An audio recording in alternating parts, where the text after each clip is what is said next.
E aí, pessoal, beleza? No exercício de hoje, nós vamos relembrar um tema que a gente aprende geralmente no ensino médio.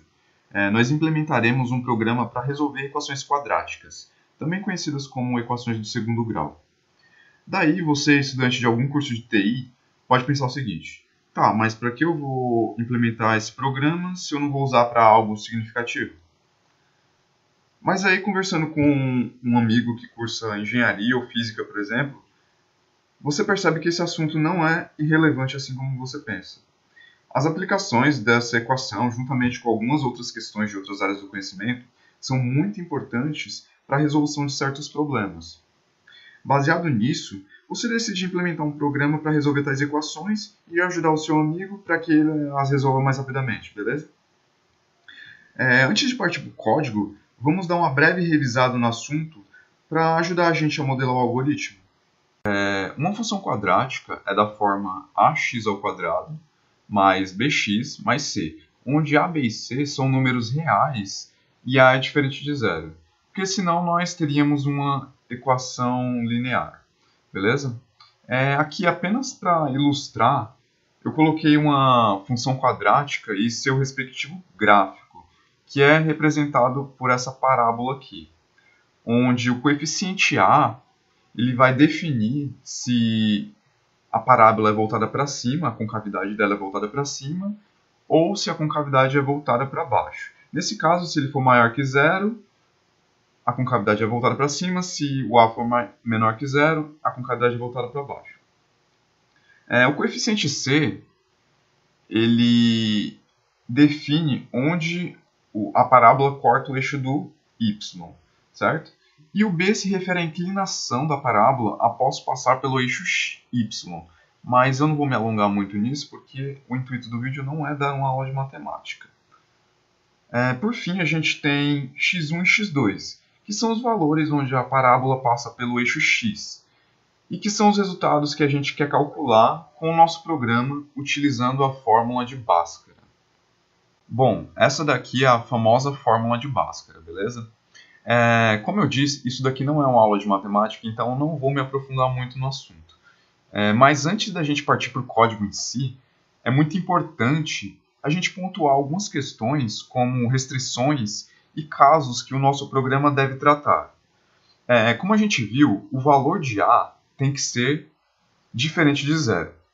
Além disso, existem alguns casos que definem os resultados das raízes de uma equação, ou seja, quando o delta ou o discriminante é negativo, a função não terá uma raiz real, beleza? Quando o delta for maior que zero, a função terá duas raízes reais e distintas. Ou seja, nós vamos ter um x1 diferente de x2. E quando o nosso delta for igual a zero, a nossa função terá duas raízes reais e iguais. Ou seja, o nosso x1 vai ser igual ao x2. Beleza, com essas informações, a gente já pode partir para a implementação. Antes de começar a declaração das nossas variáveis, eu incluí essa biblioteca math.h porque ela tem uma função muito importante para a gente calcular a raiz do nosso discriminante, né? Ou seja, a raiz do nosso delta, que é a função sqrt, que eu vou mostrar posteriormente como ela é utilizada. Bom, a gente falou que o a, o b e o c são coeficientes reais, certo? Então a gente pode representar eles como float. Além disso, a gente tem que calcular o valor do nosso delta, que também é um float. Além disso, a gente tem que ter duas variáveis para armazenar os valores do nosso x1 e x2, certo? Que também serão floats, ou seja, todas as nossas variáveis aqui serão floats. Para o nosso programa ficar mais elegante, vamos só colocar um cabeçalho aqui. Resolver equação. Aí a gente coloca a fórmula da nossa equação. Ax ao quadrado mais bx mais c igual a zero. Certo. Aí, a partir daqui, a gente já pode receber os valores de a, b e c do nosso usuário. Beleza? Vamos escrever aqui, digite o valor de a. e armazenamos na nossa variável. Para agilizar, eu vou copiar e colar.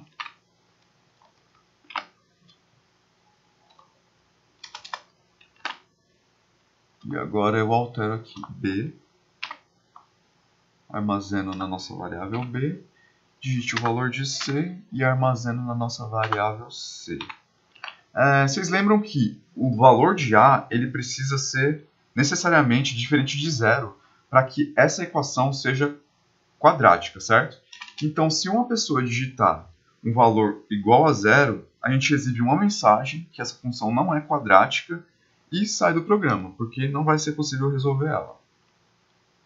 If, então a gente cria um condicional. If A for igual a zero, o que a gente faz? Dá um printf /n. Esta equação não é quadrática. Esta equação não é quadrática. E damos um return 0. E isso encerra o nosso programa, beleza? Caso isso daqui não aconteça, ou seja, ele digite um valor de A que é menor que 0 ou maior que 0, a gente já pode calcular o valor do nosso delta, que, como a gente viu antes, é calculado pela fórmula b ao quadrado menos 4 vezes a vezes c. Isso ficaria da seguinte forma. Ficaria b vezes b menos 4 vezes a vezes c. Certo? Com isso, a gente obtém o valor do nosso delta. Existem duas formas de prosseguir aqui. A gente pode usar o if para calcular os nossos x1 e x2, ou seja, as raízes da nossa equação, ou também a gente pode usar o switch case. No caso do if é uma coisa mais intuitiva. Já no switch case não é tão intuitivo, mas é uma boa forma de você ver uma outra utilização dessa estrutura de seleção. Então vamos começar aqui com o if. Eu vou diferenciar aqui. Antes disso, eu vou imprimir o nosso delta para a gente saber em qual dos casos a gente caiu, né? Se existem uma raiz real, se existem duas raízes reais, se não existem raízes reais, enfim. Vamos imprimir aqui o nosso delta. Delta, aí o porcentagem, ponto 2f. Eu vou imprimir o delta com uma precisão de 2 casas decimais. E vamos colocar ele aqui, beleza.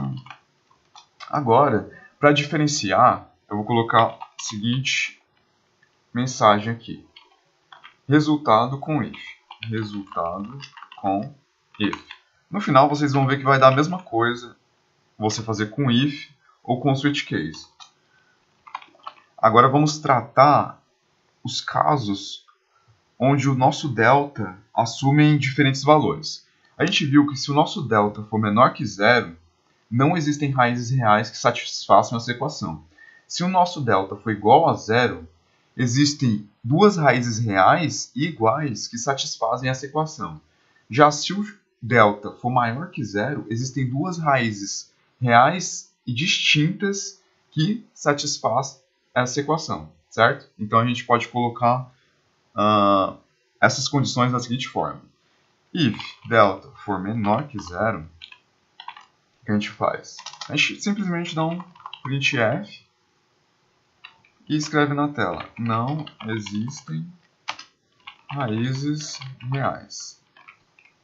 Beleza.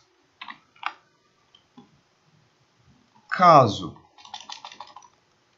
a nossa else, se isso não for verdade, a gente trata o caso do nosso delta ser igual a 0.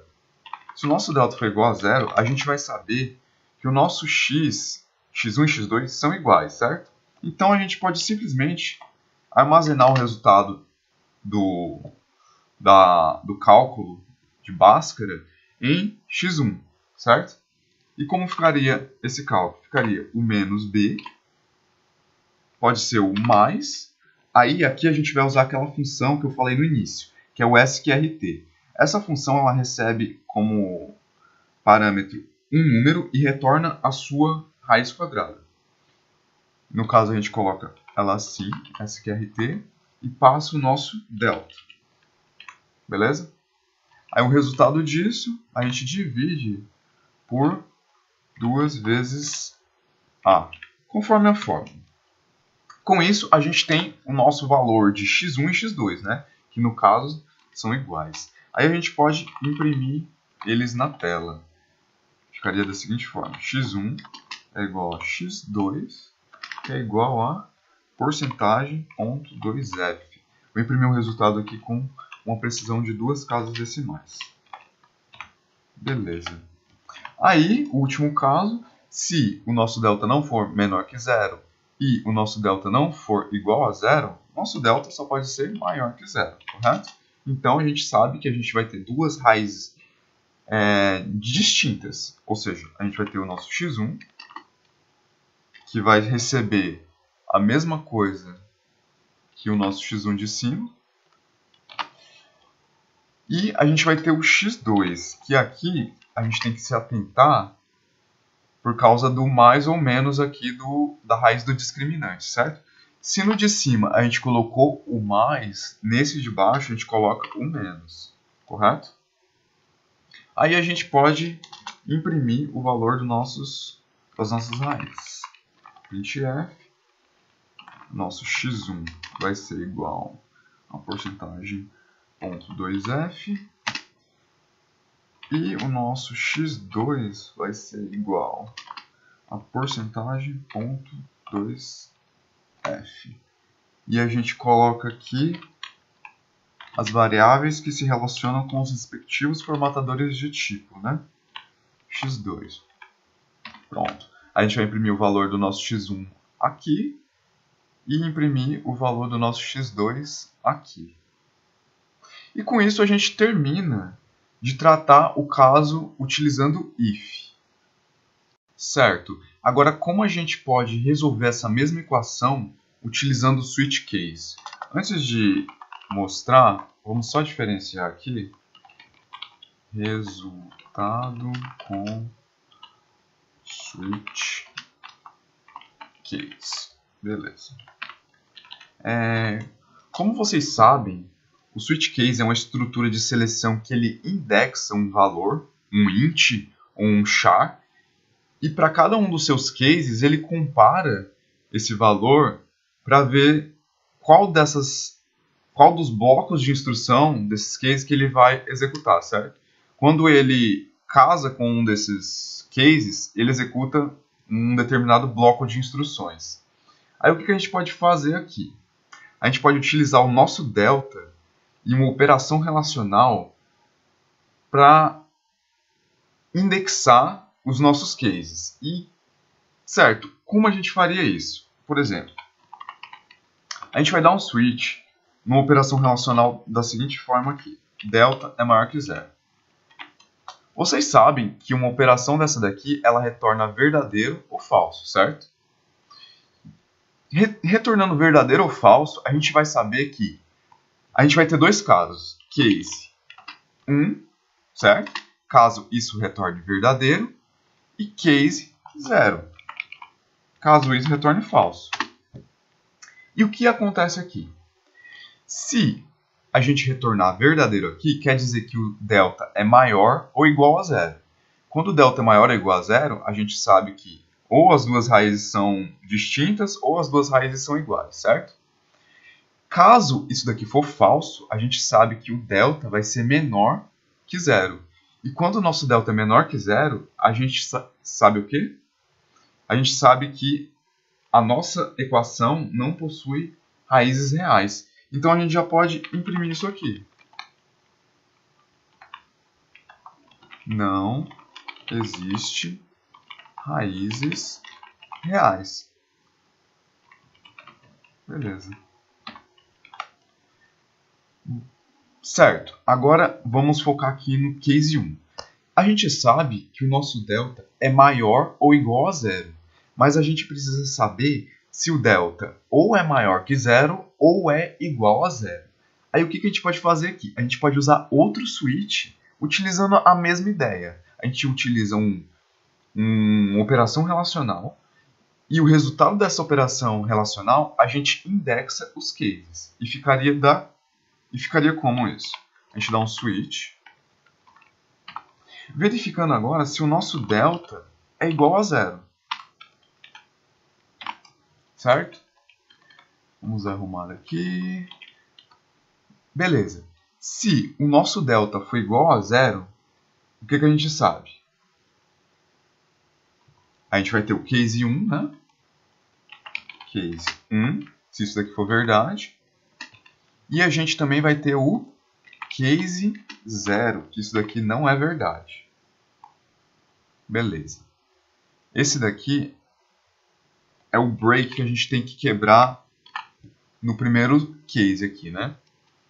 Se ele for isso daqui, ele não executa o case 0. Beleza? Agora aqui vamos tratar essa condição relacional. Se o nosso delta é igual a 0, isso daqui vai retornar 1. Se isso retornar 1, a gente vai cair no case 1, correto? Se a gente retornar para o case 1 aqui, o que a gente vai ter? A gente vai ter que as raízes da nossa equação elas vão ser iguais, ou seja, o x1 e o x2 vão ser iguais. A gente vai fazer a mesma coisa que foi feita aqui. A gente pode até colar isso aqui. O nosso x1 vai receber isso daí. E a gente dá um break, certo? Porque se ele cair aí, ele não pode cair no outro case. Que nesse caso aqui é se essa condição for falsa. Se o delta não for igual a 0, quer dizer que ele só pode ser maior que 0. Porque essa condição aqui, a gente indexou ela e caiu aqui. Se ele não for isso, ele só pode ser maior que 0. Que no caso, seriam essas impressões aqui.